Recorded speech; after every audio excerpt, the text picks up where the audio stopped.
and nothing can stop it. Nothing. Beyond evil. Alien terror is here on Earth. Come here. Come here.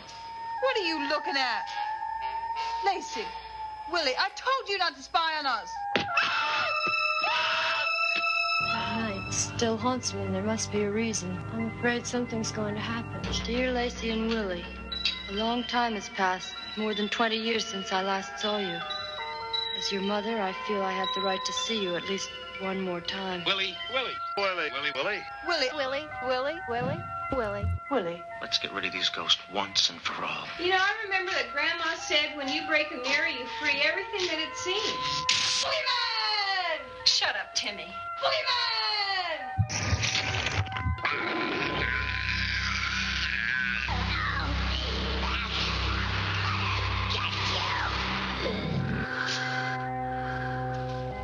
Andy? I've never seen a kiss this long. He's here, Jake. I know he's here. When I broke the mirror, I released him.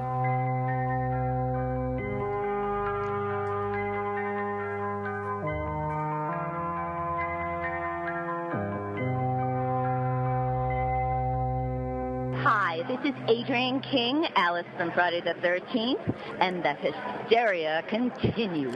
And indeed it does. Welcome back to the Hysteria Continues, episode 129. And this time we're going beyond the mirror with the Boogeyman, the original, well, I say original advisedly, but the not very original, perhaps a little bit original Boogeyman from 1980. So are you, do you get scared when you look in the mirror, Erik? Ha ha ha ha ha.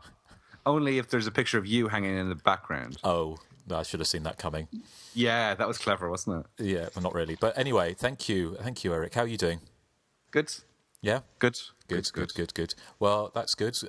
We are, as usual, battling a few technical issues here, but hopefully things will... If I don't move an inch, then hopefully everything will stop collapsing around me. So, but without further ado, Joseph, how are you doing? I'm good. How are you doing? I'm not too bad, actually. Just in the first throes of autumn, aren't we? Which is why maybe watching the Boogeyman... I was about to say you're in the first throes of your hangover. No, I haven't got a hangover today, actually. No, the weather's still very hot here. I'm just waiting on the cooler weather. Right, okay. Well, there's definitely a little chill in the air here, so we're starting to get towards scented candles, pumpkins, and open fires, and a tot of whiskey, perhaps. Who knows? I do have pumpkin spice, air freshener going. It's like those little wax cubes, so it smells good in here. See, I keep candles. You mean? It's like wax cubes, and it's on like this little burner that you plug up. All right. It burns the wax, but it smells like autumn in here, so that's good. Eric's got something he plugs up, but we won't talk about that. And it smells nice too. Well, we don't get pumpkin spice here. Do you get pumpkin spice in Dublin, Erik? Not really. No, I think in trendy cafes you can get pumpkin spice lattes or something, but I don't drink coffee because I'm not that sophisticated. Okay. Right. Well, Nathan, how about you? Are you a pumpkin spice fan? Not really. I mean, I don't mind it, but I'm not crazy about it. Okay, but will you be crazy about this movie? Perhaps. Time will tell. I'm just kind of curious why Erik has pictures of Justin hanging up in his bathroom. Well, so am I. You said you get scared if you see Justin's picture in your mirror. Well, I think he just says Justin's name 5 times, like Candyman, and Justin appears behind him breathing. See, I keep all my Justin portraits in the living room. Well, exactly. Oh, yeah. So I have custom Justin toilet paper.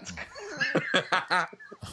Cha-ching. Well, they don't call... You burn, girl. Oh, they don't call Erik Bloody Mary with the emphasis on the Mary for nothing. Hey. Good one. Yeah. That was really clever, Justin. Thank you. Oh, you should be an author. I am. Yourself. Anyway, so it begins. It begins, and we haven't recorded for a little while, have we? So I think we've got quite a long one coming. So without further ado, let's chat about what we've been watching in those kind of the long days that we haven't talked about. So Erik, how about you? Do you want to kick off? Okay, well, because I've been on my summer holidays in 35 to 40 degrees Celsius heat with my spectacular tan, I haven't been watching any horror movies, except I went to see Aliens on the big screen, a retrospective screening for the 30th anniversary on Friday night. What made this slightly different was that it was had the score done live by the RTE Concert Orchestra. So basically they show the film with the music stripped out of it. It's just dialogue and effects, and then the concert orchestra play in sync to it. And it was quite spectacular, I have to say. It was the theatrical cut of the movie, which, because I'm so used to watching the director's cut for the last 25 years since it was released, it felt kind of like watching a truncated version of the film at times, because I haven't watched the theatrical version for so long. And the weird thing was, and I can understand why they did it, but I wasn't expecting it, was they showed the film with English subtitles, because I think at certain points the orchestra would drown out sort of low-level dialogue. I mean, most notably when Newt says her poorly delivered line. I still think she's the weakest link in the film. She's an appalling actress. She says, "They mostly come at night, mostly." That was drowned out by the orchestra. But I saw on social media loads of people were moaning about the fact that the English subtitles were switched on because they found it too distracting, but it didn't bother me, to be honest. If there was any criticism of the screening, it was that the screen's quite high to accommodate the orchestra. The screen's quite high up, so you're sort of looking up at the screen rather than having it at eye level. But that's just a minor complaint. And also there was a bit of light pollution because obviously the orchestra have to have lights so they can see the score. But apart from that, it was pretty darn good and great to see Aliens on the big screen because I was too young to see it first time round. Okay, well, no, it sounds good because I remember I saw Aliens at that planetarium last year. Oh yeah, before, yeah. So it's good to see it on the big screen. You didn't see it the first time, did you? I'm trying to remember actually. I can't remember if I saw Aliens on the big screen. I was too young to see Alien, but Aliens. Eric, that was 30 years ago, not 25. No, but sorry. Yeah, I know. I'm talking about the director's cut came out in about 1992. Oh, okay. I'm sorry. Yeah, I can't remember. I think I may have seen Aliens. When did it come out? It's 86. Yeah, it was 86. I remember my dad took me to see the movie, but that's I don't really actually remember going to see it, but apparently he did. I would have been about 17, so I imagine it was an X when it came out, wasn't it? Or an 18. So maybe I didn't, but no, it sounds like fun. So thank you, Eric. So nothing else? No, that was it. I was too busy tanning my fanny. Oh, gosh. So you had a nice holiday? I did. Okay. Very sunny, very warm. Very nice, very nice. Well, thank you, Eric.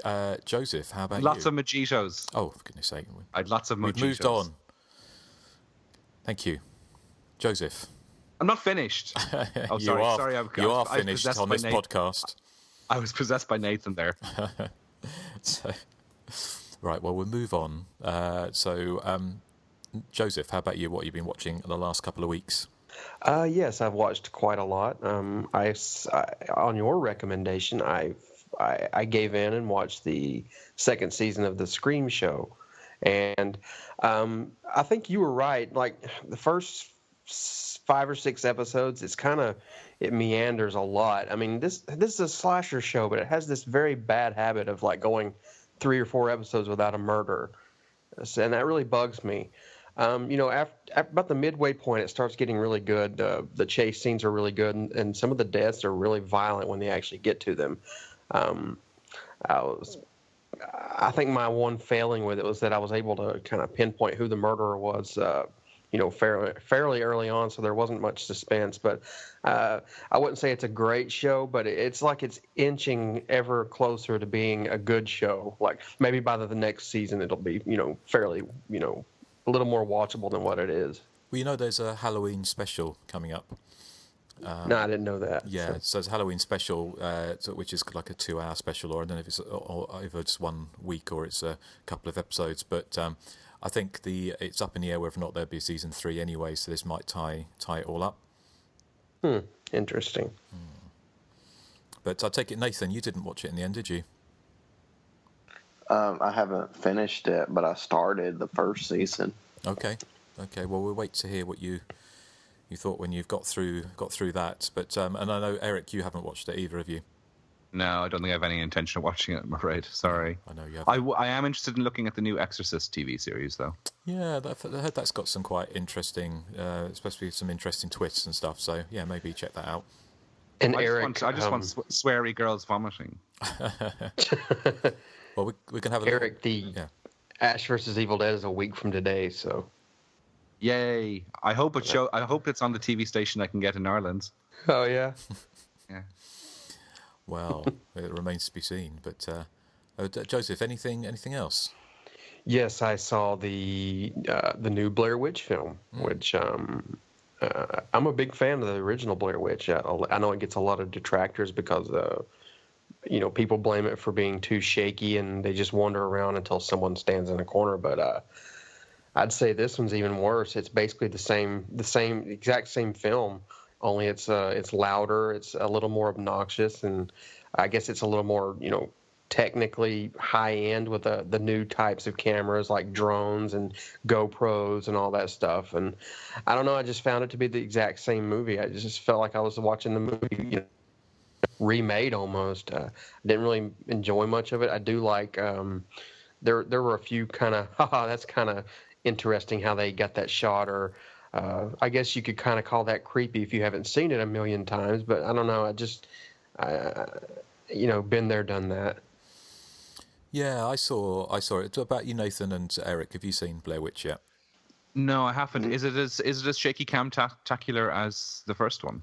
Pretty much, yes. Okay, well then, the first one did make me ill. I was one of those poor unfortunate people who did get motion sickness from the first one, so I might skip this one.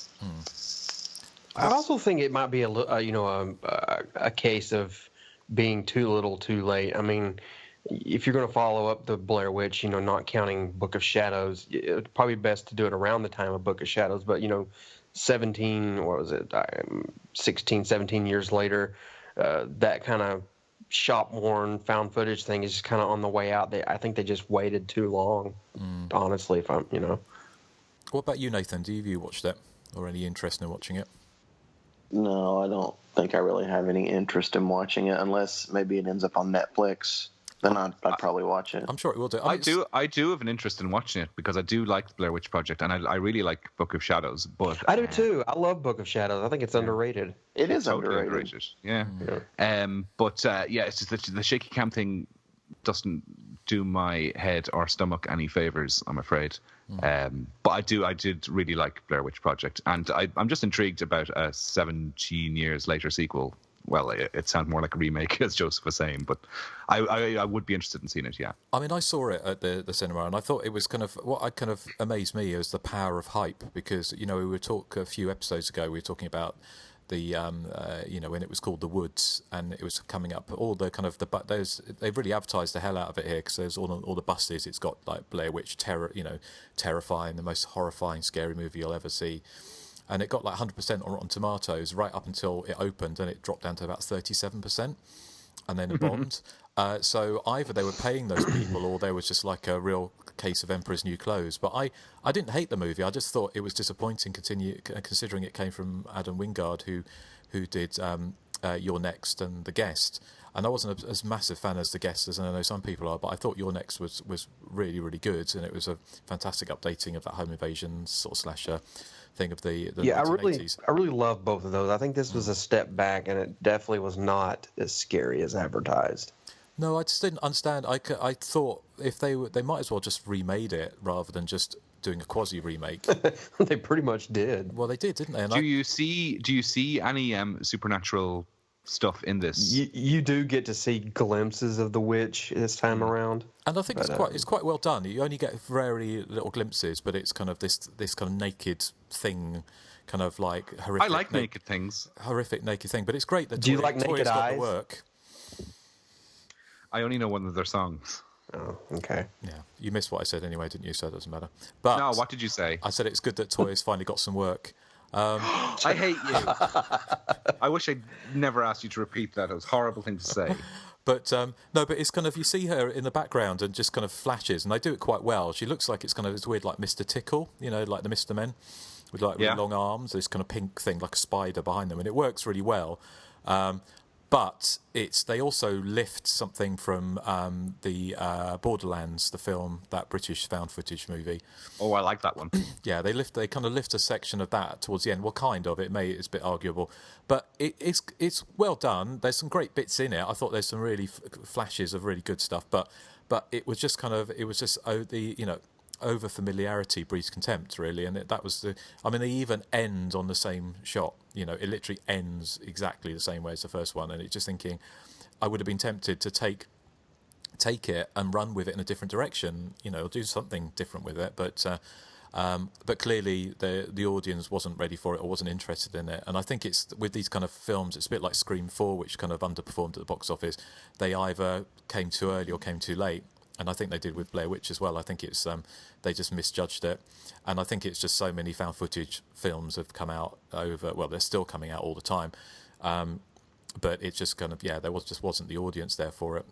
So it's kind of bombed. Has it not done well? No. No, it was not really. Not really. I mean, it was only cost $10 million to make, so it's made its money back already. But they were expecting it to make like twice as much. It kind of, I think it kind of beat out. Bridget Jones's Diary or whatever it was, but it kind of still opened number 2 behind that Sully film with Tom Hanks. So it just didn't do as well as they were expecting it to. So, but it's an interesting failure, but I enjoyed it for what it was, but I was hoping it'd be a bit more, so I was a bit underwhelmed. But people I went with enjoyed it. They said it was quite creepy and freaky, so but yeah. So anyway, Joseph, anything else? You said you've seen a couple of other things. Yes, I guess I took one for the team, kind of. I ended up watching 31, which was the Rob Zombie crowdfunded, I guess you could call it a slasher film. Yeah. You said a dirty word. You said the RZ word. Yeah, it is a dirty word. I'm not going to sit here and bash him as a person because I'm sure he's lovely. I'm sure he's a lovely human being and all, but his movies just do nothing for me. I mean, it's the same thing over and over. It's just, you don't really know about their characters. I don't even remember any of their names. I don't even remember hearing their names. It's just a bunch of white trash just constantly screaming and cursing at each other. And, if this kind of type of story, which I'm not even going to go into because, it's just really not worth it. I think the problem is that he thinks this material is scary, but it's really just laughable. If you were playing it for laughs, you might say, oh, that's kind of interesting. I can see what he's going for, but he takes it so seriously. Like, there's only so much you can hear of a redneck in clown makeup just screaming, quote unquote, I want to fuck every hole on your body, before you just kind of throw in the towel. And, at the hour mark, I just had enough. I didn't even finish the movie. It was just abysmal. I don't get the love, for his films. I mean, I'm sure there's obviously a market out there for it, but, just constant, juvenile dialogue of people just cursing so much that just becomes so unbelievable. It's just not my cup of tea. Yeah, well, I've got absolutely zero interest in watching 31 because I'm not a 12-year-old boy. But yeah, I was kind of forced into it. I have no interest in watching anything Rob Zombie has, because I've seen House of a Thousand Corpses, the 2 Halloween films, Devil's Rejects. The Devil's Rejects wasn't terrible. I mean, it was okay. I thought it was. I thought it was awful.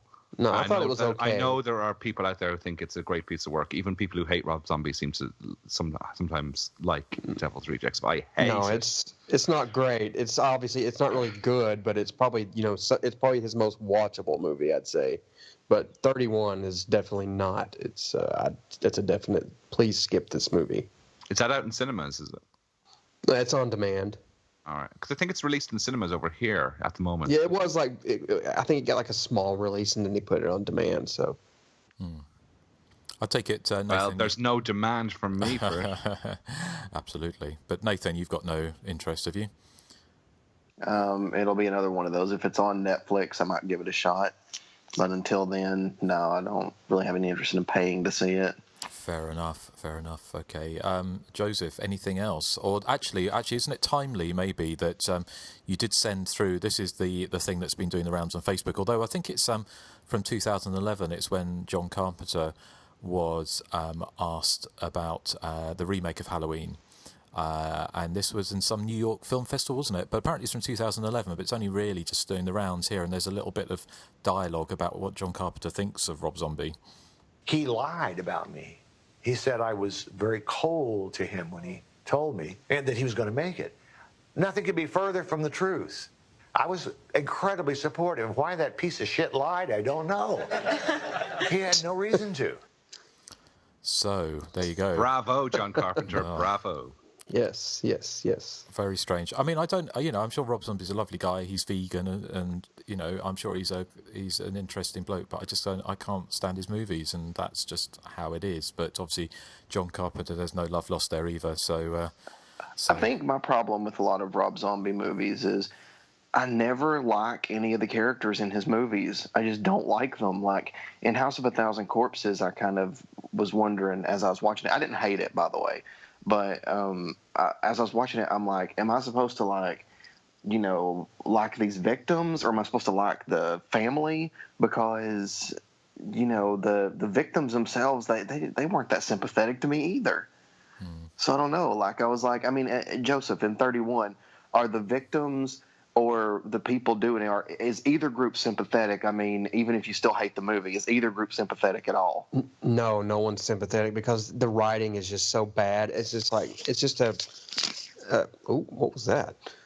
It's just a long excuse for people just to curse and yell, and it's just so unbelievable and just so juvenile, and he's just a terrible writer. I'm sorry, he is. Well, anyway, that's the Rob Zombie Appreciation Hour, or half hour, 5 minutes, over for another week. But is there anything else? Well, we've lost any Rob Zombie fans. All 4 of them. Joseph, anything? Because the last thing I say about Rob Zombie, I thought even he was bored of his own stuff, because didn't he say he was going to stop making films because it was just making the same thing over and over again? I think probably even he's thinking, oh, for fuck's sake, this is really boring to me now, and just I'd love to see him make a sort of like a bonnet drama or something that was just actually goes completely against type, and just see if he could actually make it. But apparently his next movie he wants to make is like a hockey drama or something. Okay. Well, I'd like to, it'd be interesting to try it, because it must be a little bit boring for him by now, mustn't it? I would feel he probably feels typecast by, people wanting to make the same movie over and over again, and I think that would be, anybody would get bored with that. So we're right behind you, Rob, if you want to stop making movies or make different ones. Joseph, anything else? No, that's it. Okay. All right. Nathan, how about you? Let's see. Well, I watched Legacy of Blood, which is a slasher movie from the 80s, from the early 80s, with John Carradine, where his greedy family shows up after he's died to hear the reading of his will. Is that also known as Blood Legacy? I'm thinking it is. I don't know. There's an Andy Milligan movie as well, so I'm very confused between the two. I watched the one with John Carradine. That's early. The piranha scene. That's early 70s. Okay, yeah. Early 70s then. Is that House of Seven Corpses as well? Is that one? No, it's not that one. Is it also called Xanadu? That's it. Olivia Newton-John, she comes in on roller skates at one point. Awesome. No, that would have made the movie awesome, actually. But, they're there for the reading of the will, his, weird family. And, somebody starts picking them off one by one. And I was hoping it was going to be way better than it was. Unfortunately, this movie has long stretches where nothing happens. And I just kept thinking, oh, man, is somebody going to die? Is something going to happen at any point? Because it's taken forever. I liked when the death scenes kicked in. I thought they were fun and entertaining. So, I'd probably give this one a 5 out of 10, because to me, it's the death scenes I thought were fun, but the whole long stretches of dialogue was just kind of boring. Well, it definitely wasn't Xanadu then, because Xanadu's never boring. Never. Well, It's not a great movie, Xanadu, is it? It picks up towards It's a brilliant the end. movie. Well, it's not really, is it? Let's face it. It is. It is, really. It's not. It kind of picks up towards the end, but it's Do you know who else likes Xanadu? Meep likes Xanadu as well, and he knows his shit. He knows it's shit? He knows he knows his shit. Okay. Well, we'll take your word for it anyway. I haven't seen Xanadu for ages, but I just remember it not being a great movie. But anyway... Just because there's no goths in it. There's no gloomy music. Just because there's joyful music in it, you don't like it. Oh, Erik, you know me so little. Nathan, was there anything else you wanted to talk about? I also watched a brilliant film, much better than Legacy of Blood, and it was called The Newly Deads. Okay. And it's about honeymooning couples. Well, actually, it opens with this woman coming into this man's office to rent a room. He's lying, by the way. Well, I'm getting to that part. This woman comes into this man's office, and they end up, making out and stuff. And then he finds out that the woman's actually a man in drag. Personally, I didn't think they tried to make it look like, it was really a woman. So to me, it's like, I would, I think he would know, right off the bat, but he didn't because, he's kind of stupid. And so he kills the transvestite in a fit of rage. So years later, all these honeymooning couples, or not just honeymooning, but just couples in general, are showing up to stay at this lodge. And the transvestite's ghost comes back to start killing them off one by one. So, and I mean, it's got thrills, chills. I'm like, this movie, to me, I thought was fantastic. When was The Newly Deads made?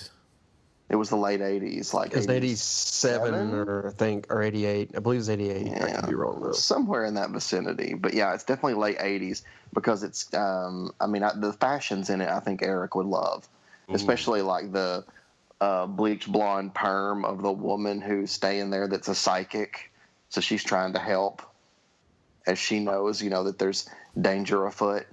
I love a good perm. Is it good as in Nathan good or as in really good? As in it's normal person good. No, it's Nathan good. It's Nathan good. Yeah. Okay. Well, it sounds like it could be quite fun. I have heard of it, but I haven't seen it. It's fun. It's a really fun movie because it's Nathan for you. This is Nathan for you. Excellent. Okay. Well, thank you for the recommendation. Is there anything else, Nathan? Before I don't want to cut you off. Don't cut me off now. The only other thing that I watched recently was Dawn of the Mummy, but I've seen it many times before because it's fantastic. I mean, fashion models awakening an ancient mummy.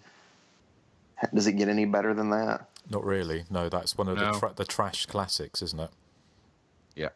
And what I've been wanting to watch? Nasty, along with Boogeyman. And the one that I plan on watching recently because I actually got it from Arrow Video is Nightmare City, a.k.a. City of the Walking Dead. Love it. I was about to say, do you guys like that one? Because if my memory serves, it's been a long time. It's like just a really fun, like cheesy movie. Oh, it's fantastic. It's so cheesy. It's yeah, great. That's an apt description. Yeah. Yes. Okay, because I'm like, that's what I remember it being. So I'm like, I want to rewatch it. Yes, you get they're not models, but they're dancers who get attacked by a crowd of zombies on a live TV show. That's awesome.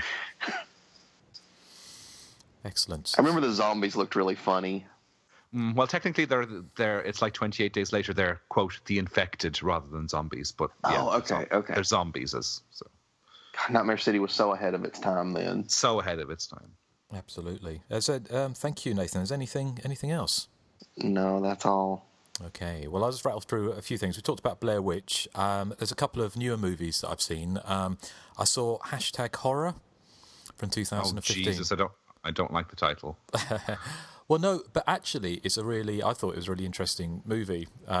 It's kind of almost like an art house movie, bizarrely, but with really annoying social media themes running throughout it. Loads of really trashy graphics, but a lot of the rest of the film's kind of almost like a European art house movie, but then crossed with a teen slasher movie as well.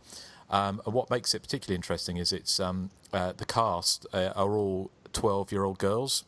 Not all of them, but the main cast that are murdered are 12-year-old girls, which it kind of makes it actually properly like not even a teen slasher movie, like a pre-teen slasher movie. There's kind of like it's a birthday party for one of the girls, and they're at this kind of ridiculously opulent mansion out in the middle of the snowy woods. The mother is played by, I can never pronounce her last name. It's Chloe Savini. Is it Savini or Savini? Yeah, I know the one you mean. Sevigny or something like that. Yeah. She's the one that took on that dude's hog in that Brown Bunny movie. Yes. But she's kind of like an art house, she's kind of indie movie. And it's directed by a woman called Tara Subkoff. But I thought it was kind of really interesting because it's not, you've got a masked slasher killing off these preteen girls in quite bloody ways, slit throats and all this kind of stuff going on. But then they're all absolutely obsessed with their phones and social media and stuff. It's kind of it's a lot of people would really hate it, but I thought it was quite interesting. And certainly it's very different from like Friend Request and The Den and all the other kind of social media horror movies. It's if you're prepared for something a little bit different, then I would give you a cautious recommend on that one. I think it's on Netflix here. I almost watched it. Maybe I should. It sounds almost interesting. Yeah, it is on Netflix. That's where I watched it. So it just came up on Netflix as a recommend. So we just watched it because we thought it was going to be... I mean, it's got either got like 1-star reviews on IMDb or 10-star reviews. It's kind of a real love it or hate it kind of movie. So that was that. The other film, I got sent a screener, a couple of screeners, and I only got round to watching one. I will get round to the other, but is Blessed Are Children by director Chris Moore, who is a Facebook friend of mine, and I think probably several of you as well. He's made a number of movies in the past, and this is a kind of a like low no budget movie. It's like about $1,000 the budget, but it's really, really well done. It's a feature length movie, and it looks really good for that little money. The acting in it is very good, and it's got quite an intriguing premise, which is and I'm surprised no one else has used it before, but it's basically people who are anti-abortionists are wearing baby masks and killing people who have abortions, and so that's kind of the crux of it. It has an ending which kind of, without spoiling it, kind of reminded me of that. I can't remember the name of the film now, so there's no point saying it reminds me of a film. I can't remember The Interview or whatever it was, the one that's set in the Hollywood Hills where people were getting bumped off at the dinner party. What was that called? The Invitation. It was The Invitation. Yeah. It's got its limitations. It's kind of quite long. It's about an hour and 45 minutes or so, an hour and 50 minutes, and the characters are, for a no budget movie, the acting in it is great. But there's a lot of dialogue scenes which possibly get in the way of the kind of the slashing.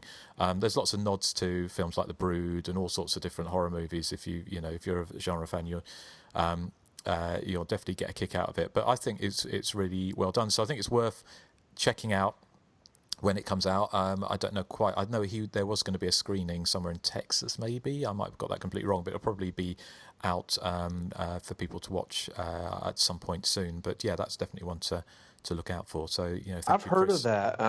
Mark Schoenbach of Sadist Art just did the poster for them. It was a really neat poster, and the premise sounds awesome. I want to see it. Yeah, the poster looks really good. It looks like a kind of paperback 1980s horror movie paperback image of like a doll with a skull peeking through. Definitely worth checking that out when you get a chance. So that's kind of what I've been watching recently. But I think it's time. Is it time to look into the cracked mirror? I think it is, to see those portraits of Justin in my bathroom. In your bathroom. I know that's too much information, Erik. It begins with a horrifying... Oh, the fucking echo.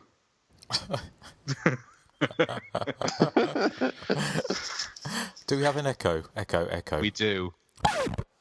It begins with a horrifying killing and then starts to get bloody. The Boogeyman is the chilling story of concentrated evil and its gruesome effect on a small American farming community. The evil is so great that even exorcism cannot stop the bloodbath.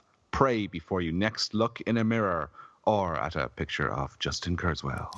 And that's from the sleeve of the original Vipco release of The Boogeyman from back in 1980, one that famously became a video nasty, of course, which is why it was a much sought-after title for me, probably for many of us over in this part of the world, because it had that forbidden fruit aspect to it.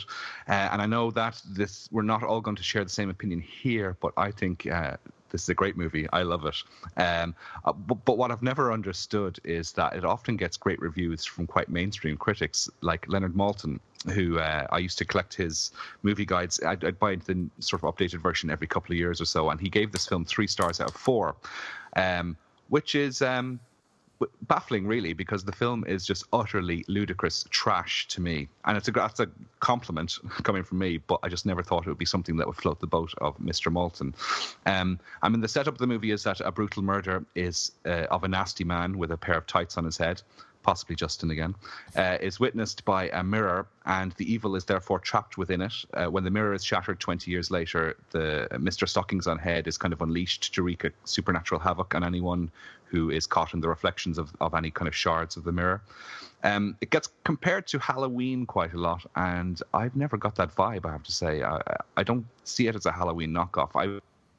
I barely see it as a slasher movie, to be honest. I mean, apart from the opening where the young boy kills a promiscuous adult, which sets up the rest of the movie, this film veers off on its own track, I think. I mean, it throws in lots of elements from other films, and it has a real everything but the kitchen sink vibe. You get parts of The Exorcist. Lacey becomes... we don't even know. She appears like she becomes possessed when she's at the psychiatrist's office. And there's the Amityville horror vibe as well, because the house that they're staying in looks identical to the Amityville house from certain angles. You get not one, but 2 ludicrous massacres of young people. Firstly, and most hilariously probably, is the siblings who are now living in the house of the original massacre. Their deaths are, to put it mildly, kind of ludicrous. One of the sisters is, quote, killed by having a supernatural bathroom cabinet door lightly tap her on the side of the head, which apparently kills her. And then Timmy, the obnoxious younger brother, modelled on Justin. Oh, for goodness sake, Erik. Come on. But he is. He's totally you. I can imagine you being that obnoxious. I think he's a skinnier version of you as a 10-year-old. How dare you. Boogeyman! Yeah, but his death is just as silly. He gets sort of lightly tapped on the neck by a falling window frame, and that apparently is enough to kill him. Not that he doesn't deserve to die, he does, but it's kind of a very funny way to go. Then there's the teens by the lake, and this is actually quite well set up because Lacey and her son go fishing, and unbeknownst to them, Lacey's son has a shard of the mirror stuck to the sole of his shoe, and it's sort of beaming its evil across the lake to these canoodling teens.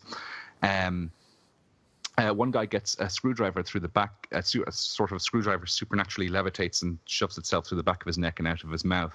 And that's quite well done. What's less well done, though, is when his girlfriend goes looking for him, she gets kind of a gentle supernatural push from a car door. And in a sort of a hilariously contrived and carefully choreographed looking maneuver, she ends up getting skewered in a moment that I think is referred to by fans of the movie as the kiss of death scene. But again, this is the stuff that baffles me. People say that this film is kind of a mix of art house and slasher movie. I don't see the art house element in the Boogeyman at all. I just see trashy horror, and that's what I want. I don't want an art house element to it. I'm glad I don't see it, but apparently other people do. So the film makes very little sense and doesn't really adhere to any of its own rules that it sets up. But I think it's a great, fun 80-minute ride. It's certainly one of the silliest of the video nasties. I don't think it's overtly gory. One person's overcome by the supernatural force and sticks a pair of scissors into her neck, and that's kind of graphic. And the dude that gets shish kebabbed with the screwdriver again, I can understand maybe they might be bones of contention for censors. But apart from that, it's not particularly nasty or anything. One of our listeners, Graham Wright, has something interesting to add about this, about its video nasty status on the Facebook page, but I'll leave that till we get to the feedback section. And just one other thing that I love about the film is the synth score by Tim Krog, I think his name is. This was his own. This and the sequel, which recycles everything from the Boogeyman, are his only 2 IMDb credits. But I think he does a fine job on this. A tinkling Halloween-esque at times synth score that can be quite moody, and I think it works really well. Now, I know we don't all agree on this, but the first person I'm going to ask about their thoughts on the Boogeyman is the newcomer to the film, and that is Nathan. Because Nathan, you hadn't seen this up until earlier this week.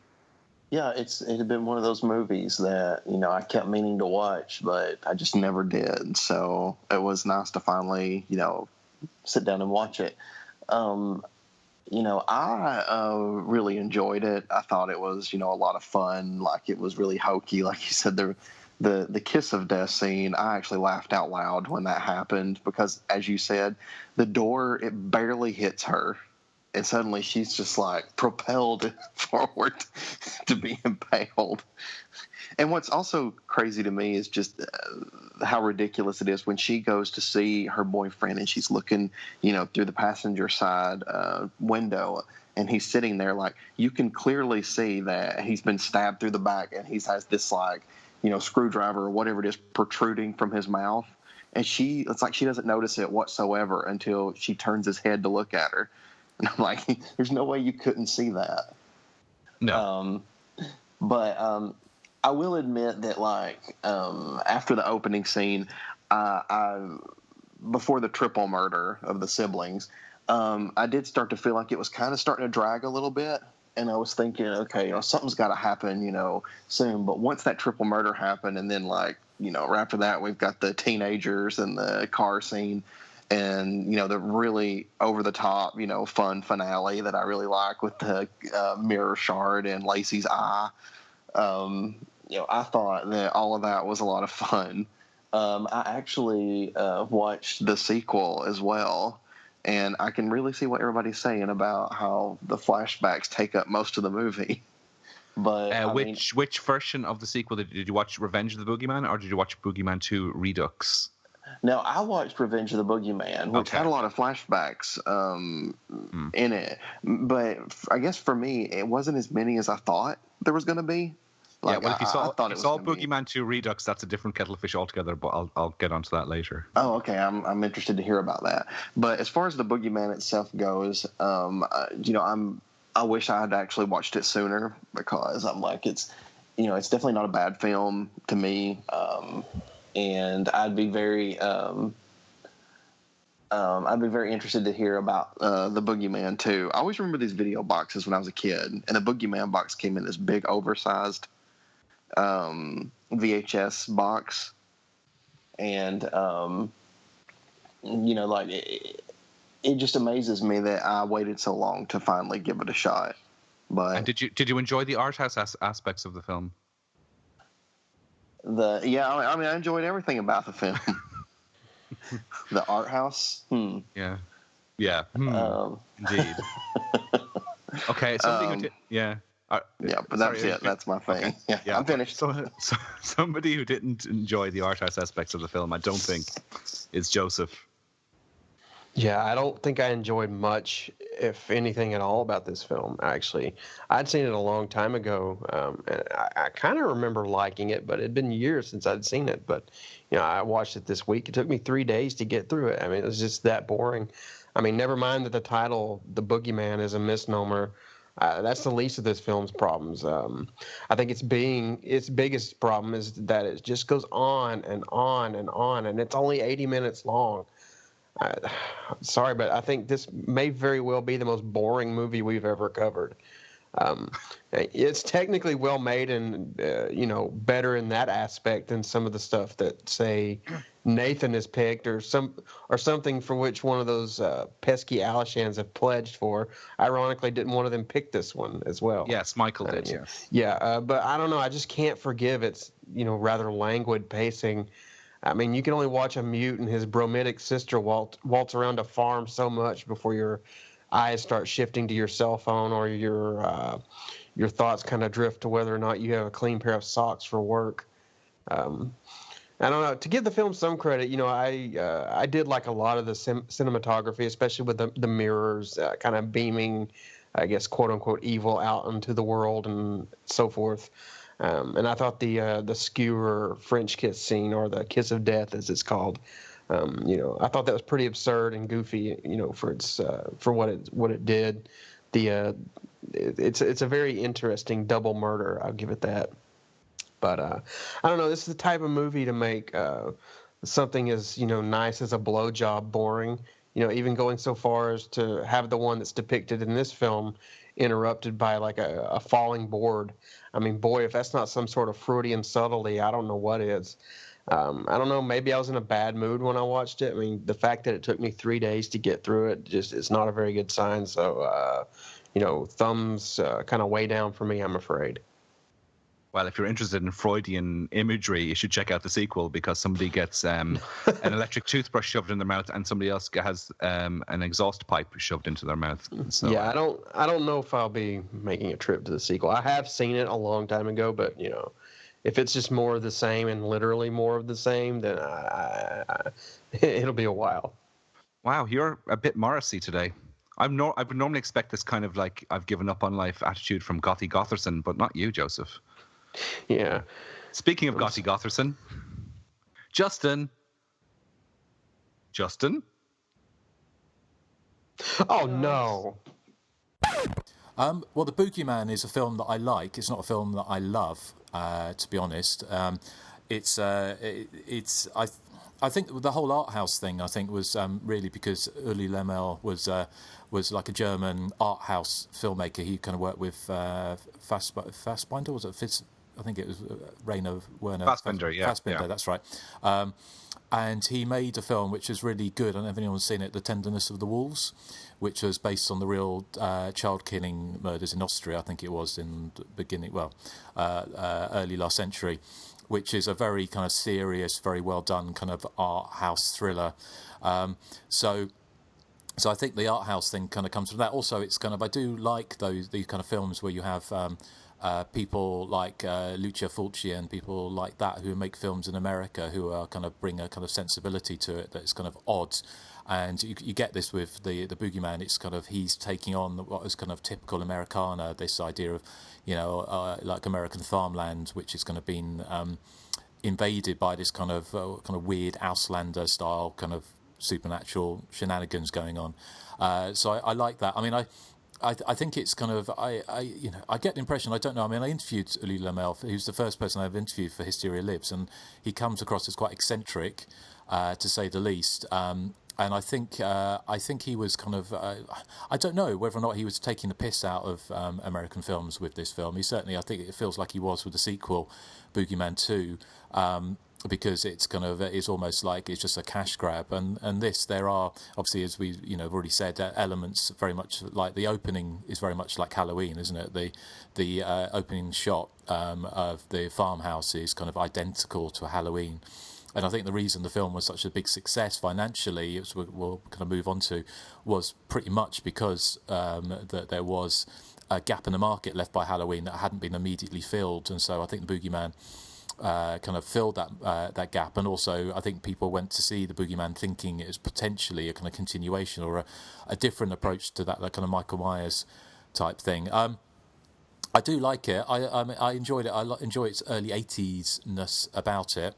I enjoyed the kind of the weirdness. I think some bits kind of make me laugh, and whether or not it would have been scary back in the day, I can't remember. But I like Susanna Love's her kind of. She doesn't even go for a potty mouth, does she? But when she does that possessed voice when she's in John Carradine's office. Get you. Yeah, I'm gonna get you. Sounds like a Yorkshire Terrier, doesn't she? Rather than than sort of like werewolf woman. But I like that, and also all the things you said about made me laugh about the light tap on the head from the bathroom cabinet, kind of killing someone. I thought the killing of Timmy in the window was done a lot better in Superstition a couple of years later when they kind of cut that teenage boy in half, whereas this was just like a little, they sped up some bit of film and it didn't look particularly graphic. I think the reason that possibly one of the reasons it got banned was the BBFC, the British censors, had a real bugbear about blood on breasts, didn't they? They saw it as a rape. They said it was a rape trigger. So that the killing with the woman with the scissors, she kind of her dress kind of rips open a bit as well, so you see a bit of nipple and there's blood all over her cleavage. So I think that was probably the reason why the film, one of the reasons why the film was targeted. But of course, as we know and we've spoken about before, it didn't really make much difference really. It was all quite arbitrary when it came to the video nasties, but. It's a kind of it's a hodgepodge of different things. I mean, it's got the the soundtrack I like, but again, I think it is a mixture of Halloween and Tubular Bells.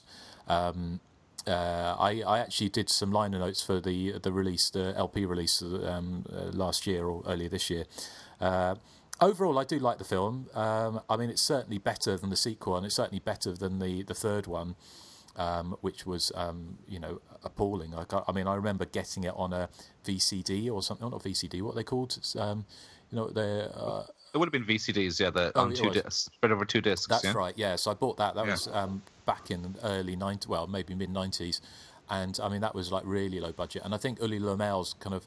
I was just looking on his IMDb page, and he's kind of made something like 17 serial killer movies in 2 years. He's a strange chap. But yeah, the Boogeyman is I like it well enough, but it's certainly not a favourite.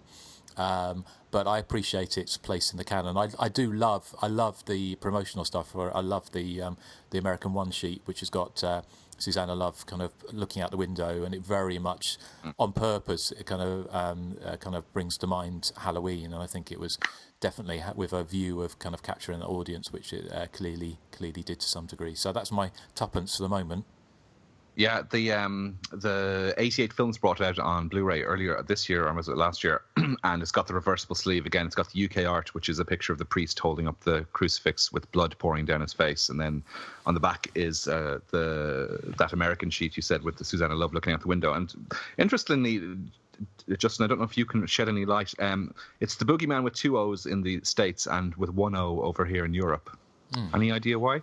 Don't they call it the Boogeyman or something in the UK? Or yeah, that's what I read on the background info. Some of the background info. I think someone on Facebook might have mentioned that a lot of people in Europe call him the Bogeyman instead of the Boogeyman, because the Boogeyman to them sounds like it's like a dance type thing. Yeah, Boogeyman. Well, I think it was kind of. Do you remember in oh God, what was that film called? The one with the Mortuary, when they said, "Oh, come on, Boogeyman, let's dance," or I think it was boogie. Yeah, let's boogie. So it was kind of. I think there was kind of potentially there was somebody said, "Oh, how true it was." They changed it because they thought it might be a dance movie rather than a horror movie, like the Boogeyman might be a disco movie.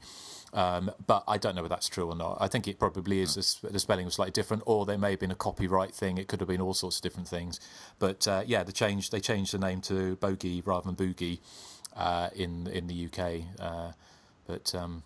But yeah, I mean, I'm trying to think what else there was. I mean, I didn't realise you'd done liner notes for the soundtrack. Yeah.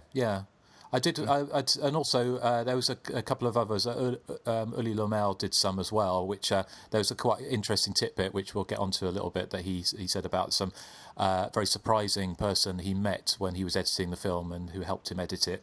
Actually, that kiss of death sequence, which I'll come onto a little bit later, but.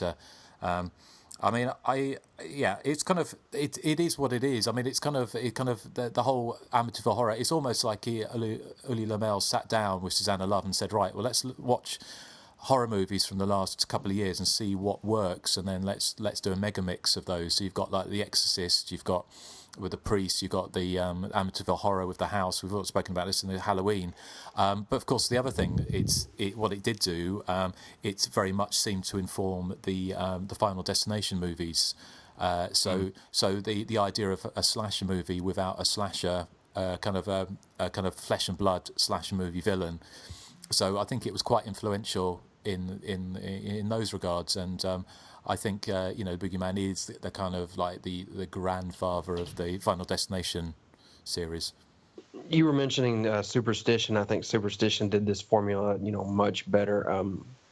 That's just my opinion. But I had a question. It kind of pertains to some of the background information I have on the film. Did any of you feel that John Carradine's role is kind of tacked on? I mean, the movie's not very long. It feels like they were trying to, beef it up to like an 80-minute runtime, and they were probably stuck at like 70 minutes. So they threw in 10 minutes of John Carradine. It kind of feels out of place. And weren't they just trying to shoehorn in a name? Marquee value. Well, he shot all of his scenes in one day. So so it was really just a matter of getting in a name. to sort of try and sell it. I mean, I imagine that back then, because this is like independently produced movie that was sold to the Jerry Gross organization when they released it in 1980. But if you were going to somewhere like Cannes, which most of these movies would have gone to sell, if you had a recognizable name in the cast, then it would be easier to sell the rights to abroad. So I think it's very much done for financial reasons, although John Carradine, I mean, he doesn't add a massive amount, but he always adds a little bit of class to kind of whatever horror movie he's in, and he's been in some real low rent stinkers, certainly in worse films than this. Yeah. Yes, and depending on which version of the film you're watching, in the scenes he's in, the boom mic makes an awful lot of appearances. Yeah, I noticed that.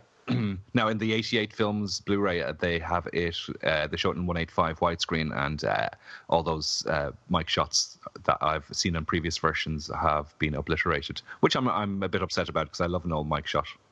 I like technical flaws in movies. Yeah. Well, shall we go on to a bit of background? Who would like to go first? Nathan would. Okay, Nathan, what have you got for us? We'll sit back. In the Boogeyman Part 2, the director is played by the director of the actual movie. Yes, Uli Lamel plays Mickey something, isn't it? Yeah, his name's Mickey, and he's the director in Part 2 of the movie within a movie. Yes. And the Boogeyman came out in 1980. Yeah. It features dialogue, and that's my tuppence for today. Well, okay. Thank you. Okay. Joseph, you've got some stuff for us, I believe. Yes, apparently it was budgeted at about $300K estimated. That's what I've read. Apparently in the United States, it grossed about $4.5 million, which was by October 15th of 1980, which was a pretty smashing success if those numbers are to be believed. The film was given a limited release theatrically in the United States by the Jerry Gross organization beginning in November of 1980, although if the gross is at $4.5 million by October 15th, I'm wondering how they got those numbers mixed up between that release date, because November obviously comes after October, but never mind.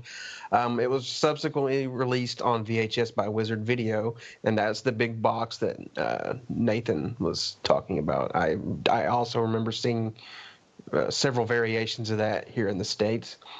The film's been released on DVD twice in the United States. The first release was in 1999 by Anchor Bay Entertainment alongside Lamel's The Devonsville Terror, which I think is a better film. But that was from 1983. This version is currently out of print. It was subsequently re-released by Sony Pictures Home Entertainment in 2005 alongside Lamel's Return to the Boogeyman from 1994. The Boogeyman was placed on the UK's DPP list in 1984, but was later re-released on the Vipco label in 1992 in a cut form. In 2000, I believe, it was released uncut. Let's see. Critical reception for The Boogeyman has been mixed to negative. The review aggregator website Rotten Tomatoes reports that 17% of six critics gave the film a positive review with an average rating of about 4.1 out of 10. Time Out gave the film a negative review, writing, "Though sometimes slow, what makes the film so beguiling is its conviction and lack of condescension in depicting a world where fact and fantasy collide." Gary Arnold from the Washington Post wrote in his review of the film, "The Boogeyman achieves a certain vicious distinction by putting the occasional spectacular kink in an otherwise motley fabric." Or motley fabric, I guess. Todd Martin of Horror News Net found some originality in the story details, yet condemned the film's heavy influences from Halloween and The Exorcist. And he also criticized plot holes such as the fact that a character manages to reassemble the haunted mirror in a very short period of time, given how shattered and broken it is. Overall, though, Martin concluded, "Check it out if you don't have anything better to do, but don't expect to be amazed by it." And as Erik has pointed out, film critic Leonard Maltin gave the film a positive 3 out of 4 stars. And what is that rustling? Who is doing that? Bell. Yeah. Leonard Maltin gave the film a positive 3 out of 4 stars, writing, German art film actor-director Lamel lends unconventional angle to this combination of The Exorcist and Halloween. Effects are quite colorful, if somewhat hokey. Yeah, let's see what else I have. Give me 1 second. I gotta scroll through here. God, you show off. Well, I didn't like the movie, so I had to get something. Let's see, where am I going to pick up at? Okay. Boogeyman 2 was filmed in 1981, but unreleased until 1983, directed by Bruce Starr and an uncredited Uli Lamel. It was written by Starr, Lamel, and the original film star Susanna Love, although that writing goes uncredited in the film. In Boogeyman 2, Lacey is approached by a group of Hollywood phonies to make a movie based on her experiences. Lacey travels to Hollywood, to the home of a film director played by Uli Lamel himself, as Nathan has pointed out, where she brings along the last surviving haunted mirror shard from the end of the first movie as proof to her horrifying experiences. One by one, the phonies are killed by the mirror spirit who possesses the body of the director's manservant. Boogeyman 2 is padded with many. Erik, you're so mature. Boogeyman 2 is padded with many flashback sequences from the first film. We know that. Return of the Boogeyman, or Boogeyman 3, which is, I think that might be the one Nathan had watched. Is that correct? No, it's the one Justin watched. No, I saw the movie one where they're making the movie of her story.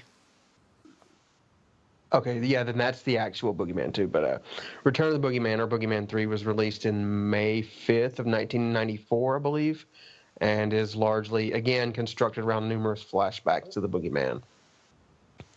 Let's see. Lamel, I think he really likes this film because he basically just remade it so many times, but he's expressed interest in a fourth film, tentatively titled Boogeyman 4D. This evolved into a reimagining of the original film titled Boogeyman Reincarnation. And 4 out of 5 doctors performed 2 songs, Not From Her World and Baby Go Bye Bye, in this film. And you might remember them from the House on Sorority Row playing songs Waiting for Roxanne. 8 out of 10 doctors, no? No, they're 4 out of 5. It's the same. Yeah. I always get confused. Yeah, it's 4 out of 5 doctors. In that film, they played songs Waiting for Roxanne, Mr. Cool Shoes, Modern Man, Waiting for Change, and Dawn Patrol.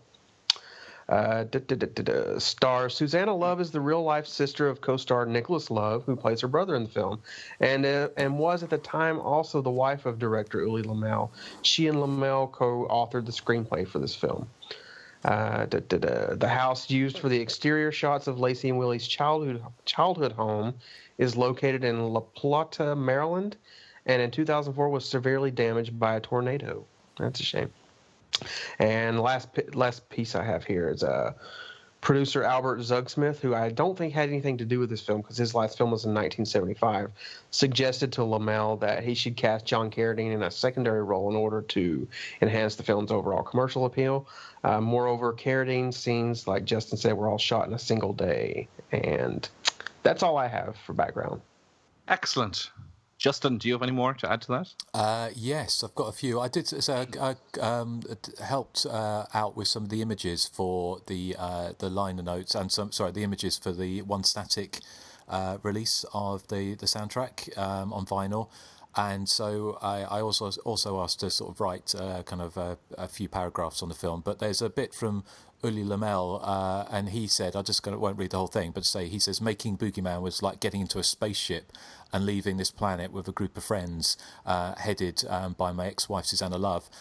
He said that when they finished making the film, he edited it as well, and he put the elements into a car and then drove to a motel. I think it was in Los Angeles somewhere.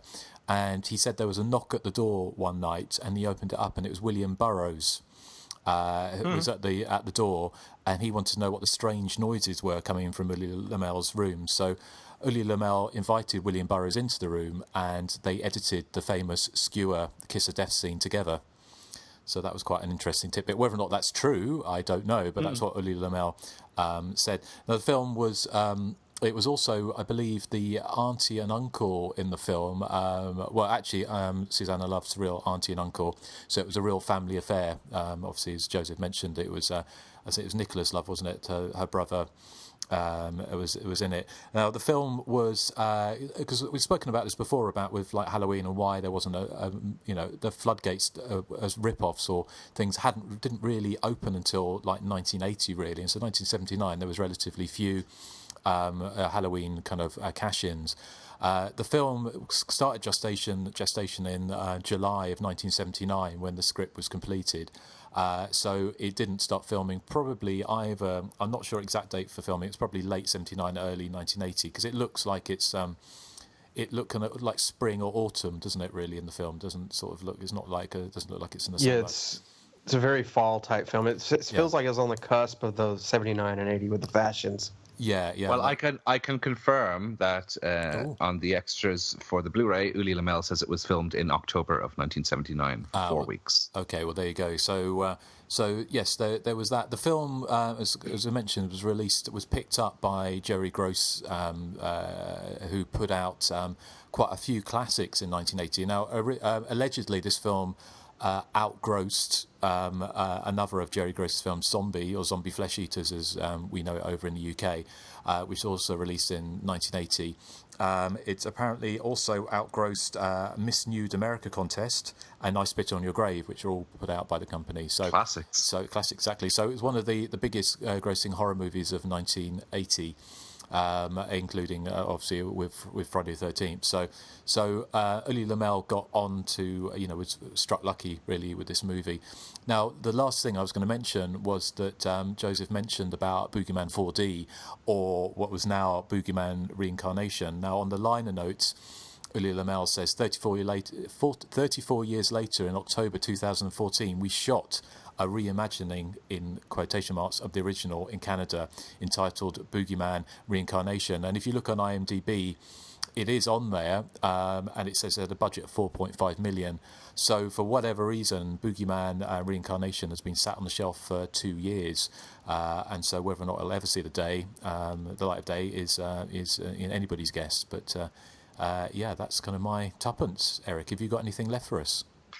Yes. Okay, I have a few things. Let me see. Yeah, Nicholas Love, who you said was Susanna Love's, or still is Susanna Love's brother, he also went on to appear in Fatal Games in 1984. After the success of The Boogeyman, Uli Lamel was approached by Paramount Pictures to do the sequel. But he describes it as one of the worst experiences of his life, trying to negotiate with them.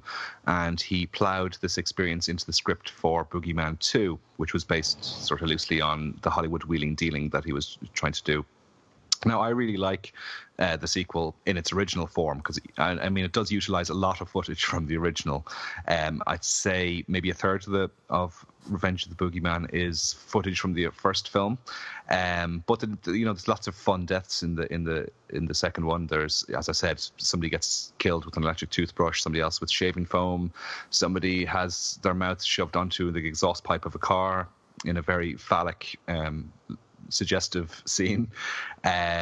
There's things like chainsaws come to life, that type of stuff, and it's kind of fun, and it's got a great ending as well. But in 2002, he brought out what he called Boogeyman 2 Redux, which was a re-edit of the sequel, and it's one of the most bizarre releases I've ever seen, mainly because now what he's done is he's put in 95% of the footage is from the original Boogeyman.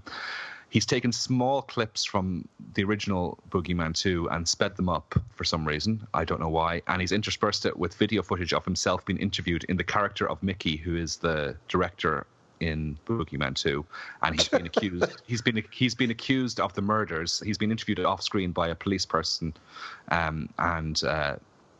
he's been accused of the murders that took place in Boogeyman 2, and he's sort of explaining in flashback what happened, although all the footage is from Boogeyman 1 for some reason. It's just absolutely bizarre, and one of the biggest wastes of money I've ever spent on a DVD, because when I watched it, all I got was, oh, hang on, I already own the Boogeyman. What am I doing watching this again? So, yeah, I steer clear of that one. Boogeyman Reincarnation, as you said, Justin, there is a trailer available online, and it looks like it is a completely original film, finally, because I know that in the third one, doesn't he use a lot of footage from the first movie yet again? Mm-hmm, that one, yes. that one that you have on VCD, yeah. Yeah, I haven't seen that for years, though. I saw it when I first got it, but 20 years ago, maybe. I had that on VHS at one point. It had like a blue, green, purplish looking monster on the cover. It was like a cheap VHS release around here. Let's see. Also on the Boogeyman 2 Redux DVD, there's some extras which says clips from. He says in the extras he's going to make another 4 Boogeyman films, and it includes clips from Boogeyman 3 and Boogeyman 5. It skips 4 for some reason. Now, I don't know if Boogeyman 5 ever emerged, but it shows maybe 3 minutes of quote highlights from it, which includes things like a levitating car and somebody getting into a helicopter and being subjected to supernatural force, and 2 people in a motel watching TV and watching all this happening on the television. I don't know, it just looks bizarre, but he said he was working on 4 sequels simultaneously for Boogeyman, but they'd never emerged. This was 2002. Timmy, the wonderful Timmy, who it seems to be channeling not just Justin, but also the horrible little bastard who is front and center of Nightmares in a Damaged Brain. He's played by an actor called David Swim, and this is not surprisingly his only screen credit, but apparently, according to IMDb, he went on to serve in the U.S. Navy from 1986 to 1992, which included 2 4-month tours on a minesweeper platform in Operation Desert Storm. So he went on to be a hero. And also, Justin, you were saying that the aunt in the film was Susanna Love's real aunt, but according to the liner notes for the Blu-ray, that was actually her mother, played Aunt Helen in the film. And one of her cousins, a girl called Lucinda Zeising, was one of the young girls that got killed. Now, she plays a character in it called Susan. Now, I don't know which one Susan is. I think she might be one of the kids by the lake. She might be the Kiss of Death girl, actually. But she could possibly be Bathroom Cabinet girl either, as I call her. But I think that's all the information I have on Boogeyman. Okay. Well, thank you. It's quite a lot of background, isn't it? I mean, the other thing that we haven't mentioned, but only just in passing, was, of course, just to confuse matters even more, was the Boogeyman Sam Raimi films, weren't they? Or were they produced by Sam Raimi? Yes. Yeah, they're produced by Sam Raimi, and Lamel actually sold them the rights to the title, so because he had copyright on the title, apparently. I didn't think you could, because I thought it would be quite a generic term. But yeah, so he got the rights back in maybe 3 or 4 years ago, which is what prompted him to do this reincarnation sequel that apparently is coming out this year at some stage, from what I can read anyway. But again, he promised 4 sequels 15 years ago, so it's he's a fascinating man, but he's kind of quite and obviously he got divorced, didn't he, from Susanna Love. I haven't seen the 88 films release. There's an interview, isn't there, with Susanna Love on that? It's just a text interview with her that Callum Waddle did in a booklet. There's a video interview with Uli Lamel. It's only about 12 minutes long, and that's really the only other extras there is, apart from a trailer. Right, because the print looks really good though. Okay, because I've still got the one with the double bill, the Devonsville horror. Yeah. I've also got the big box VHS release that you're talking about, Joseph, knocking about somewhere, that I bought many years ago. The Devonsville Terror. No, of the Boogeyman. The big box NTSC release. No, I was saying you said the Devonsville Horror. It's the Devonsville Terror. Oh right, okay, sorry, okay. Is it that film? I've never seen. The only Uli Lamel films I've seen are the 2 Boogeyman movies. So, what's Devonsville Terror like? Is it any good? It's I actually think it's better from what I recall. It's more supernatural shenanigans, but I mean, I'd definitely give it a watch. Is that the one with Tony Curtis in it? I don't remember Tony Curtis in that film. He may have been. I'm not sure. I remember liking it, but yeah. You're not thinking of the Manitou, are you? No, and I'm not thinking of Some Like It Hot either, if that's what you're thinking.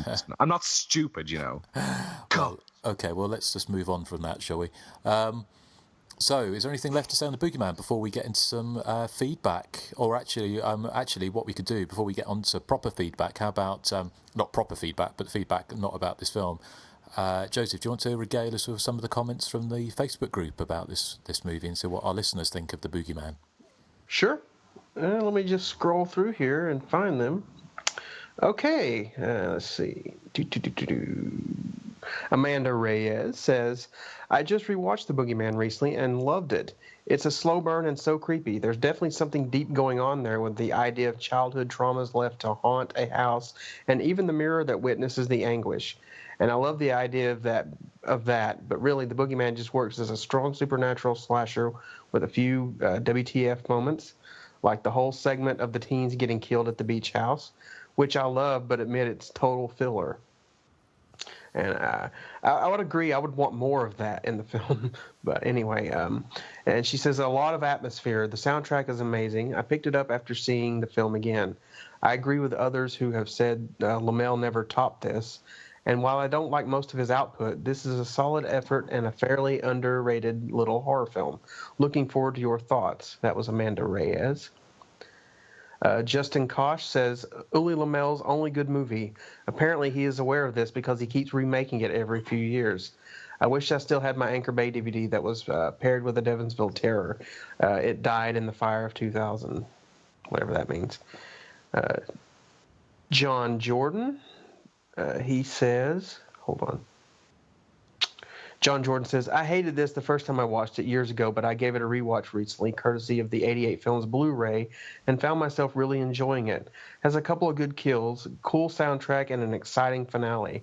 It's also a masterpiece compared to the rest of the garbage made by Uli Lamel, besides Devonsville Terror, which isn't bad. John Matthews says, hold on just a second, let me get some of this off the screen here.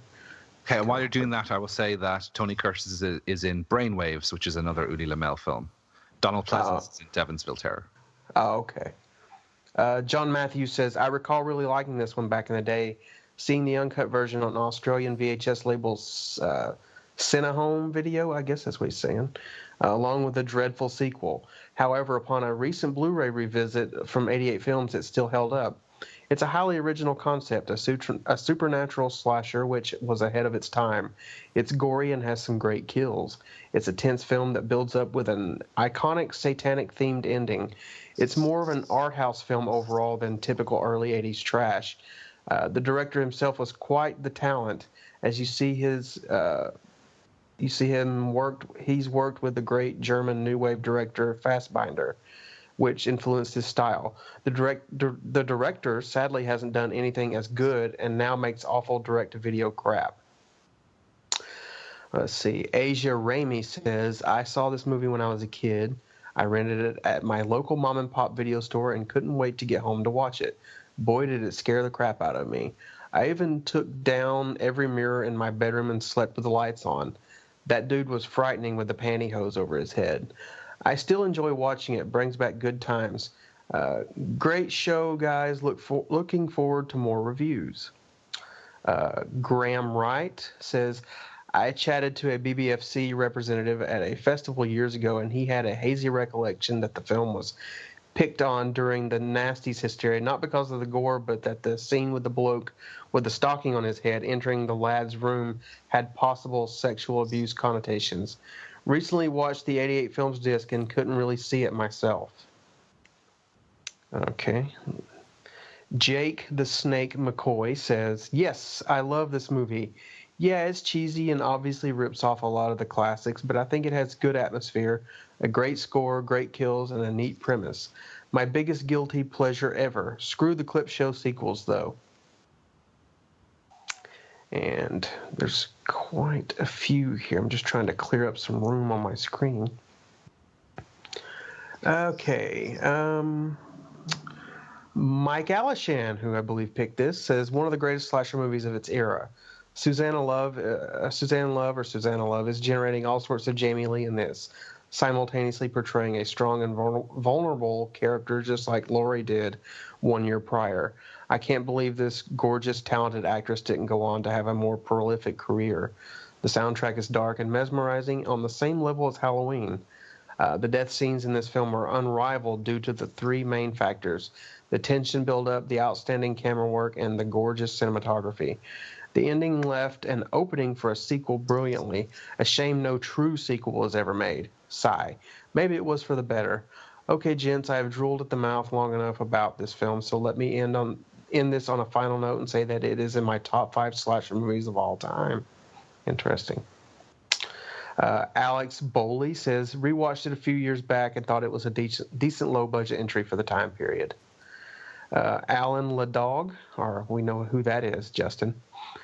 He says, Gareth has his say, or Garth, I don't know how you pronounce his name. Another film that was hyped up before my viewing due to it being one of the video nasties. Of course, it's not that nasty at all and very stylish, even if it doesn't make a whole lot of sense. Clearly, the director liked it due to his constant recycling of it in later years. I always wondered why Americans say Boogeyman, though.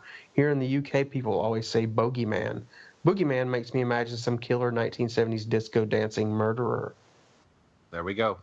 Yeah, so I guess that is some sort of a UK thing, although Justin doesn't seem to recall anything like that. Well, I mentioned it, didn't I? Oh, I thought you'd said something like you'd never heard that, but never mind. Let's see, where am I? Mike Paul Sanders says, I love this one. There's this haunting, dreamlike atmosphere throughout much of the film, like in the director's follow-up witchcraft movie, The Devonsville Terror, that keeps you wondering if what you're seeing is real or not. And never before has a pair of cheap stockings looked so terrifying. Jay Bullington said, this should be interesting. And finally, Donnie Ybarra says, it rocks.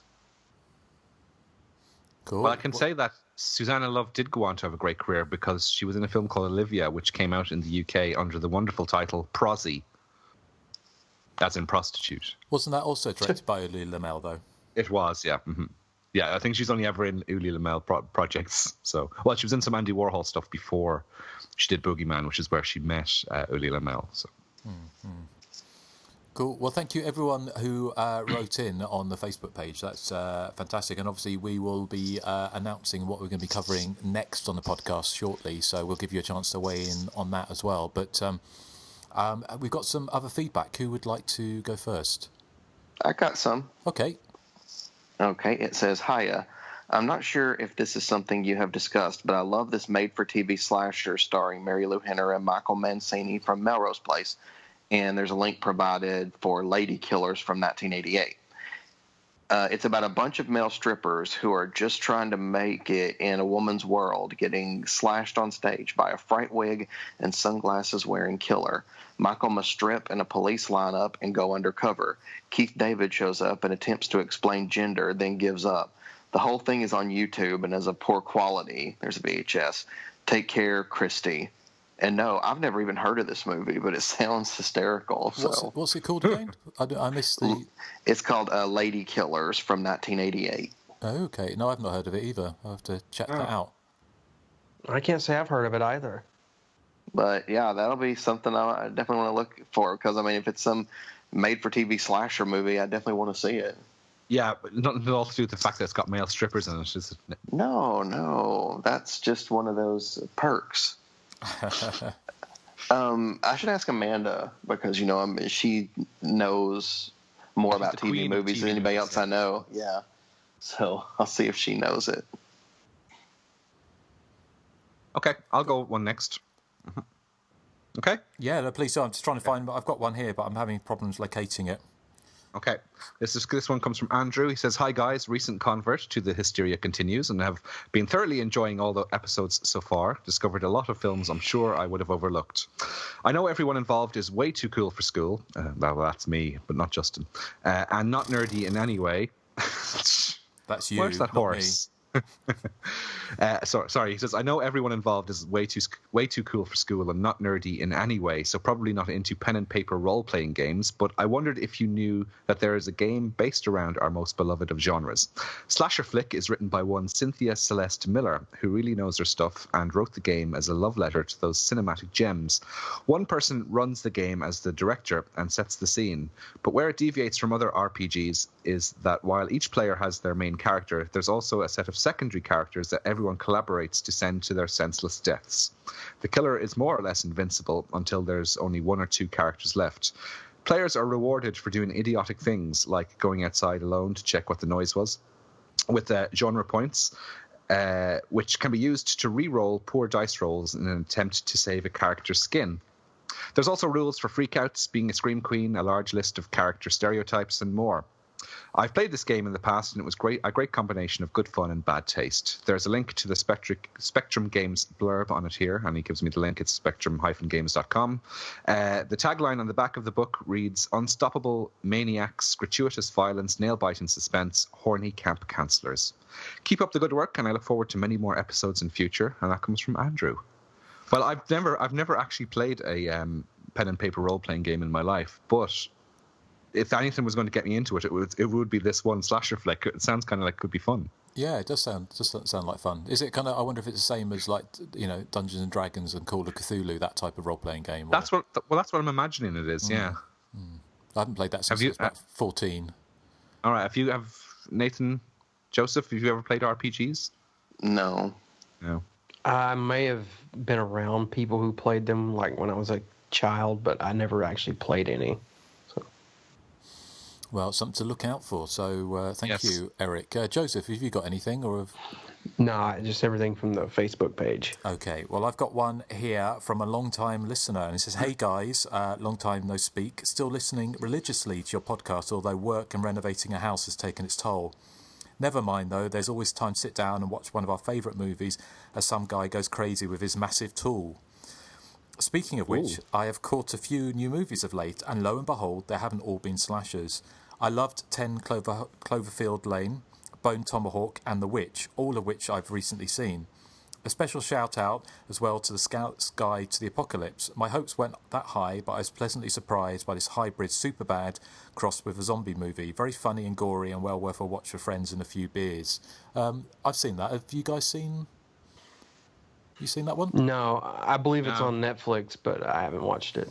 It's quite funny. It's definitely worth a watch. It's kind of quite high budgeted as well for something like that. You'd think it'd be kind of I think it kind of bombed a bit at the box office, but it was I thought it was quite entertaining as well.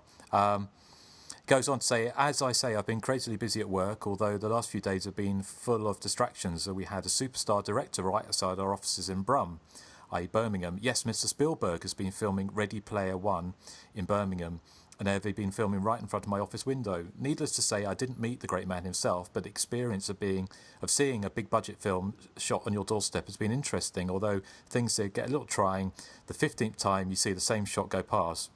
I suppose that's a movie business for you, and sometimes it's better not to see behind the scenes. It often takes away some of the magic. Anyway, I suppose I have to get on with my house renovation as I have a lot of screwing to do, but I hope you guys and all your listeners are tickety-boo. P.S. Very much looking forward to Don't Breathe, which I'm seeing next week. Let us know what you guys think when you have a chance to see it. Much love and best wishes, Tosca Top Socks." So Tosca, yes, for a little while. But Don't Breathe, I haven't. We went to see Blair Witch instead of Don't Breathe. I probably wish I'd seen Don't Breathe now, but I can't remember. Have we spoken about it? Have any of you guys seen Don't Breathe? I haven't seen it yet. No. I watched it, but I thought I talked about it in the last episode, but maybe I didn't. I think you may. I can't remember. I know we talked about. Yeah. Well, I will say that in case I did talk about it, I won't ramble on a second time. But to say that I enjoyed it, so I think it's worth watching. Cool. Yeah, and I'm definitely looking forward to seeing it at some point. I don't know if it'll still be at the cinema in the next couple of weeks, but I've heard it was. It's done really well at the box office, and for another low-budget movie. Massive success over here. Yeah. Cool. So excellent. Okay. Well, I think that's all the feedback. What we'll do is I've one more. I've one more. Go. Don't make me go rhubarb lady on you. This is from David Helvering. He says, "Hey guys, I've finally finished recording all your top threes and quizzes. I hope you enjoy it and can put it to good use." What's this in relation to, Joseph? Basically, this guy has just compiled every one of our quizzes and top threes down to the minute detail of every single one. But he's edited the audio, is it? No, he's just made a list of them all. Oh, cool. That's awesome. Yeah. Thank you for doing that. That's a lot of time on your hands, but thank you. Yes, thank you very much. He says, "I'd like to see you guys return to do your top threes. I'm sure others are like me and have been introduced to films I didn't know about because of your picks. It's fun hearing you talk about films you love, and it's a great way to introduce listeners to new films. I'd also like to ask Erik, that's me, to provide the lyrics to his Joke of the Week song. I can never make out the words. It goes something like, it's something like, "It's my joke of the week. It's so, so pretty tonight that it reeks." or something like that. What are the real words? Okay, well, David, the real words are, "It's my joke of the week. It's oh so brilliant and fantastique." Now, I know I should say fantastic, but I needed something to rhyme, and I don't put that much effort into anything I do, so sorry. To me, it always sounded like you were saying it's oh so chic and fantastique. Oh, that would make it sound sexy. That's what it sounds like to me, anyway. Okay, well, he says, "Thanks, guys, David Helvering," but he has a PS. He says, "PS, Joseph, could you send this email to Justin and the others, and could you give the backstory behind the running gag of you receiving a package with a note saying, 'Please send to Justin'? I've never quite understood why you find that joke so funny. Join the club, David. And particularly why Justin doesn't." Well, I think we've retired that joke, but I don't remember where it come from, but I think a long time ago, like, I think when we first started the podcast, someone was going to send something and someone said, "Could you also please send this to Justin?" It may have been something like that, and it just kind of became one of those Allendale long-running jokes. So Justin, why don't we've retired it. We've retired it. So Justin, David wants to know why you don't know it, why you don't find it particularly funny. I think it's probably the reason it got retired. I think it was just we'd heard it. It was one of those jokes that probably worn out his welcome before it started, a bit like your joke of the week, Erik. But ironically, I sent this email to Erik and not Justin. Yeah, exactly. That's the irony for you. So it's ran its course like Rhubarb Lady, so we need to retire that as well. No, Rhubarb Lady's fresh and it's not fresh. Still. It's rotten. It's rotten. It's still exciting. Sorry, you are all rude barbs. There's a PPS actually on. This is the very last thing. Sorry, Justin. David says, "PPS, Nathan, I'm with you. Alice didn't die. Parts 2 and on are just nightmares Alice is having." Yay! Don't enable. I'm very excited. Yes, enable me. No, don't. So the next Friday the 13th movie is going to have somebody waking up and Alice is in the shower. Oh, that would be awesome. It would be a total Dynasty moment or Dallas moment. Dallas, yeah. Talking of, Friday the 13th, it's got October 2017, isn't it, as a release date for the next Friday 13th, part 13, I think they're going with. Is it part 13? Well, I thought it'd be part 14 because Jason X and then Jason X, Freddy vs. Jason, that's 11. Then the remake was 12, so so this would be 13. Yeah, so there you go. Talking of returning people, there was I'm friends with Shelley Bruce, who played Tiger in The Burning, and she was at the Tampa Horror Film Fest, and she was joined by Leah Ayres, the guy who played Todd, the woman who played Marnie, and also Cropsey himself. They did like a kind of thing, and also they must have done a My Bloody Valentine thing, because they had Tom Kovacs, who we've had on the show, and he was singing the ballad of Valentine Bluffs on stage, and had this fantastic kind of recreation of the sign that you see in My Bloody Valentine on there as well. So that looked like they're having a lot of fun. And they had a Valentine's Day dance where the cast of The Burning were dancing with the cast of My Bloody Valentine. Rivals. Well, exactly. So, but I don't think anyone turned up to kill anyone, but that looked like a lot of fun. So, maybe one day we'll get. Remember, if we do have any millionaire listeners, if they want to fly us all over to one of these film festivals or genre kind of festivals, we'd love to take advantage of that. And Erik will give out special favours. Well, I can't lie, I will. Well, exactly. Yes, so we all know that. But yes.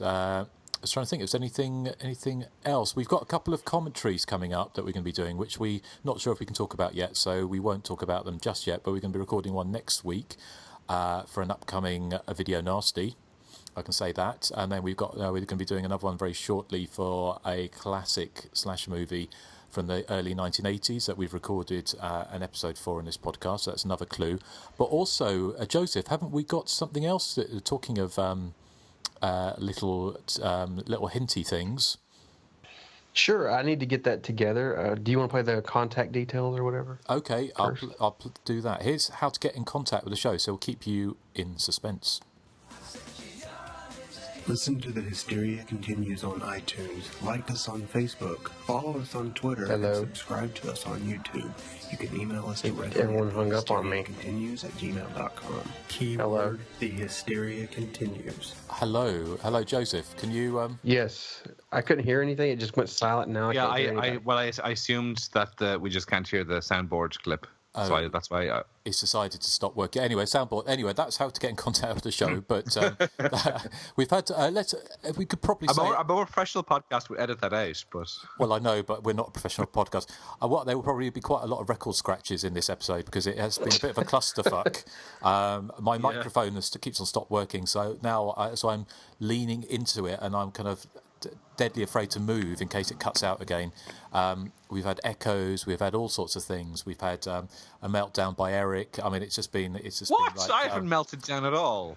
Well, I've just been predictive then. But yes. So anyway, hopefully we can cut all this together. But it sounds like our sound clips thing stopped working. Although it was working earlier, wasn't it? It was. Yeah. But anyway, Joseph, I can play this jingle. You won't be able to hear it. But do you want me to play the jingle? Yes. And then I'll tell you, if you can't hear it, let me know. Well, don't let me know. Just don't speak. Well, I know exactly how long it is, so I'll just after you say go, I'll just start talking. Okay, matron. Here we go. Here's the jingle.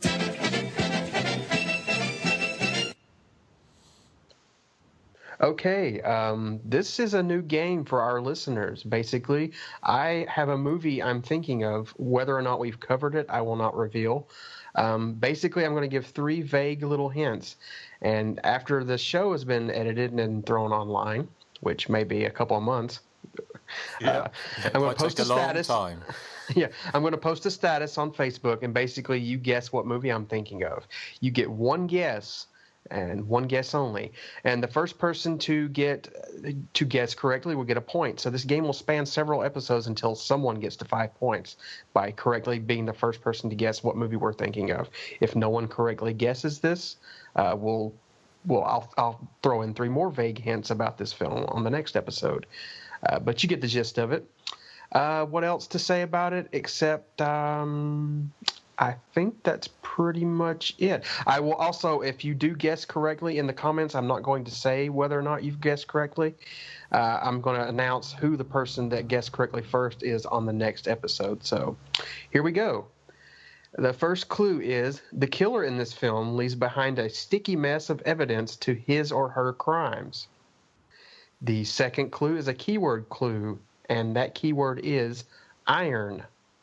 And the third and final clue is the killer's identity is revealed through family ties.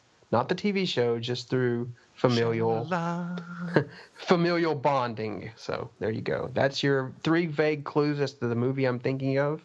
So good luck. Oh, and I also should mention the first person to get to 5 points will have their choice to either pick a film for us to cover, or you may join us on a future episode. So there you go. Although that may involve getting up at 3 a.m. Yeah. Yeah, it could very well be, depending on what time zone you're on. So choose wisely. Exactly. So, and thank you for joining us. And Joseph, do you want to tell our dear listeners what we're going to be covering next time on the podcast? Well, I told you guys something at the beginning of the show, but because of a certain DDoS attack on a certain place I visit, I may not have access to this film yet. So I think instead I'm going to do a double bill of Child's Play and Child's Play 2. Oh, me likey long time. Okay, well that sounds good. So yes, we'll join us for a little bit of. You can imagine, sort of like I've got visions of Erik in a ginger wig chasing me around an apartment. I don't know why, but that's your fantasy. It is my fantasy, and it could come true. Who knows? So yeah, join us for a little bit of ginge next time. And what are we playing out with, Erik? Did you just some of the score from The Boogeyman by Tim Krog? Okay. Oh, I was kind of hoping to hear I'm your boogeyman. You turn me on. Darn. Actually, I was going to do that and a little mega mix with No, what do you think about the Banshees? No, but the Human League, Mirror Man. Oh, I Oh like yeah, Human League. excellent. Yeah, Good one. I think that'd be a good one, wouldn't it? So exactly. So anyway, so we'll play out with a bit of that and also some of the soundtrack. So Phil and the girls. Exactly. So join us next time on the Hysteria Continues. Say goodbye to the good people. Goodbye. I don't know how we made it through this episode, but we did. So goodbye. Try, love. I think we must have broken a mirror, mustn't we, at some point? Yes. Yeah.